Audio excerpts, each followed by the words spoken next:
चिखलीकर साहेब झाली. अतिशय महत्त्वाचा मुद्दा या संदर्भातलाच आहे. माननीय मंत्री महोदयांना आपल्या मार्फत नांदेड जिल्ह्यामध्ये ज्या पेरण्या झालेल्या आहेत त्यामध्ये जवळपास 1000 शेतकऱ्यांच्या शेतामध्ये उगवण झालेली नाही आणि अशा पद्धतीच्या तक्रारी या कृषी विभागाकडे केलेल्या आहेत. कृषी विभागाने आकडेवारी दिली की 328 लोकांनी त्यांच्याकडे तक्रार केलेली. त्यामध्ये 85 लोकांची चौकशी सुरू आहे. आता बियाणं दिलंय आणि ते उगवलं नाही त्याची चौकशी काय करणार. आणि विशेषतः परम, महाबीज, उत्तम, ईगल, समृद्धी अशा कंपनीचे बोगस बियाणे त्या ठिकाणी देण्यात आलेलं आहे. आता शेतकऱ्यावर दुबार पेरणीचं संकट फार मोठं ओढवलेलं आहे. माझी आपल्यामार्फत विनंती राहणार आहे की त्या शेतकऱ्यांना दुबार पेरणीसाठी लागणारं बी बियाणे, खते आणि अनुदान आपण देणार आहात का. ज्या कंपनीने बोगस बियाणं दिले त्या कंपनीला काळ्या यादी टाकणार आहात का. त्या कंपनीकडून शेतकऱ्यांची म्हणजे शेतकऱ्यांना मदत देण्याच्या संदर्भातली आपली भूमिका आहे का. हा अतिशय महत्त्वाचा प्रश्न या निमित्तानं विचारतो. बोला. अध्यक्ष महोदय, आजपर्यंत आपल्या राज्यामध्ये अशी व्यवस्था नाही आहे, ही वस्तुस्थिती देखील मान्य करावी लागेल.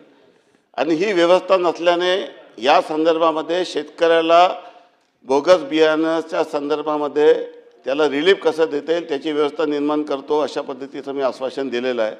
दुसरं महत्त्वाचं की ज्या लोकांनी बोगस बियाणे दिले, मग या कंपनीच्या संदर्भात असो की या कंपनी, या सर्व लोकांवर कायद्याच्या तरतुदीनुसार कठोर कारवाई करण्याची प्रक्रिया पुढील 1 महिन्यात करण्यात येईल. महाराज